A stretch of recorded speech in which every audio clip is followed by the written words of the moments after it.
তা না রে, এটা আমি কি বানালাম রে? এই রেসিপি শেয়ার না করলে আমার পেটের ভাত হজম হবে না রে।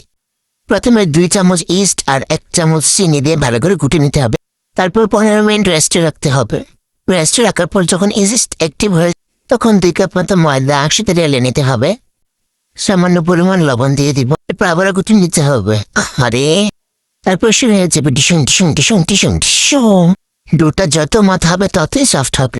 তারপর সামান্য তেল দিয়ে 2-3 ঘন্টার জন্য রেস্টে রেখে দিব। এই যে আমার ডো একদম ফুলে গেছে। ও ইয়েস! মতে 4-5টা চেলি কেটে নেব। হাতে সামান্য একটু তেল লাগিয়ে মাংসের পুরটা দিয়ে দিব। আমি মুরগির মাংসের পুর করে নিয়েছিলাম। মোমো শীতের পেঁয়াজ যেভাবে দেয় ঠিক সেইভাবে এভাবে দিয়ে নিতে হবে।